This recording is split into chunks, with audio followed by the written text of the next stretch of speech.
Historian Lawrence Freeman joins the show now to talk about the increasingly complicated state of play on the battlefield. Lawrence, good to see you. Thank you so much for joining us. So once again, another weekend filled with more civilians injured and killed, the Russian missiles hitting a residential building in Kryvyi Rih. These drones that the Ukrainians, while they haven't owned up to it, most believe that the attack in Moscow came at the behest of the Ukrainians. What do you make of the message that this is sending to Russia, that, as President Zelensky said, we can bring the war to you as well? Is it an effective one for Russian citizens? It has some effect because the whole war is based on the assumption that there are security threats to Russia, and it's the special military operation is needed to push them back. And so everything that the Ukrainians do, which hurts Russian territory, which especially if it reaches Moscow, is giving a lie to that. However, I mean, it's not in itself going to change particularly the course of the war. It's another thing which adds to the pressures on Putin.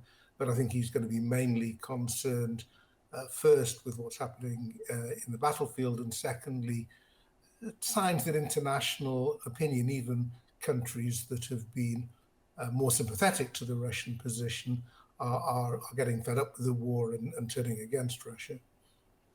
Let's talk about the state of play right now on the battlefield. I believe we're about 6 or 7 weeks into Ukraine's counteroffensive, and President Zelensky, Ukrainians themselves, saying it is going slower than they had originally anticipated and hoped for. Obviously, it is much easier to be on the defensive side of a war front than on offense. That having been said, how would you describe the current situation on the battlefield and how Ukraine is doing? It's doing okay, but it's slow and difficult for the reasons you've given. When they started off in early June, I think there were some hopes that they could make some rapid breakthroughs, but it soon transpired that that was unlikely. The minefields are a very formidable barrier, and once you get stuck, then you're vulnerable to all sorts of fire raining down on you, and that's what they found. So they had to shift tactics to working in smaller groups, to relying much more on attrition, attacking Russian logistics, attacking ammunition dumps, attacking whatever targets they could find, really, in the hope that this would wear down the Russians, and also attacking in a number of different areas, hoping to draw the Russian reserves in, so that if they do make breakthrough, that there's less to get through. They've been starting to push again, and they seem to have made some progress. But again, it's very hard work, and I think part of the difficulty with this is that people do have high expectations given all the resources that's been put in, but it's a very difficult thing they're trying to do. But they do seem to be making some progress now. Is there still time for a course correction, or at this rate, are you worried that this may end up, this counteroffensive at least, may end up in a stalemate between these two sides? I think it's going to go on for some time. I think the problem is that people assume that what we're talking about is some sort of decisive military victory when the Russian army just chased out and Putin has no choice but to give up. I think the end game of this is going to be more complex. If Ukraine can keep on making progress and Russia can't return to the initiative, then the pressure builds up on Moscow. So I don't think it's going to be a stalemate in the sense that the two lines of trenches looking at each other and no movement. There'll be movement.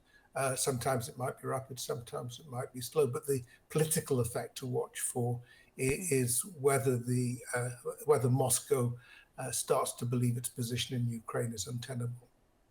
You wrote a piece in Foreign Affairs recently that titled "Putin is Running Out of Options in Ukraine." Let's just read a bit from it. You write, "The problem with losing goes beyond the failure to achieve objectives or even having to explain the expenditures of blood and treasure for little gain.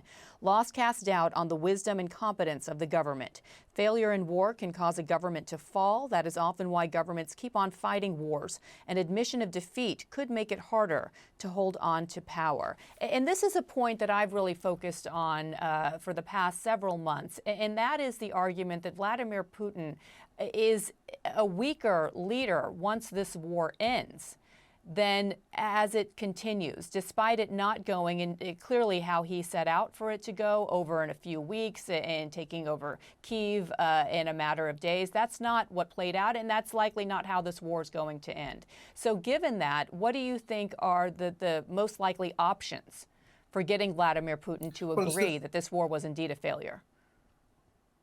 Well, it's difficult because the problem is there's nothing obvious that he's going to achieve now. He's not going to get Ukraine to agree that any part of their policy is forever, any part of their territory is forever Russian.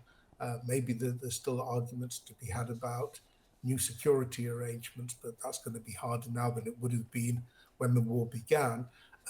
So it really is about staying in the war, because as soon as it ends, there's a reckoning.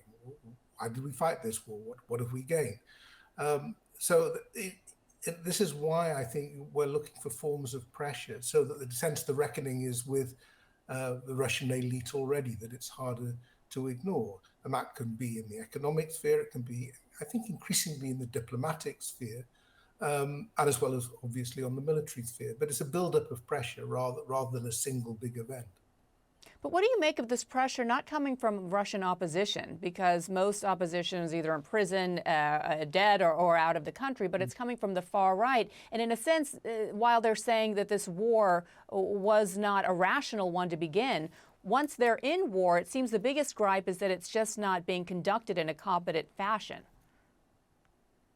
Yeah, I think but this has been true for a while, that the major critics of the war have not been those, as you say, who are either in prison or in exile, or just cowed into silence, but those who speak up for the objectives but are furious about the competence with which it's been conducted. The difficulty here for Putin is he really worked to appease this group last September, when he both upped the ante by including 4 new provinces of Ukraine, and saying they were now part of the Russian Federation in addition to Crimea, and went to mass mobilization. So other than carrying on hurting Ukraine with this airstrikes you mentioned in the introduction, which he'll carry on doing, and the attack on the agricultural sector by ending the grain deal, there's not a lot more that can be done by way of options, other than just try and hold up what the Ukrainians are trying to do. And this, I think, is a risk for Putin, that he, in last September, when the last position was in trouble, there was new things he could try. It's not clear what he tries now.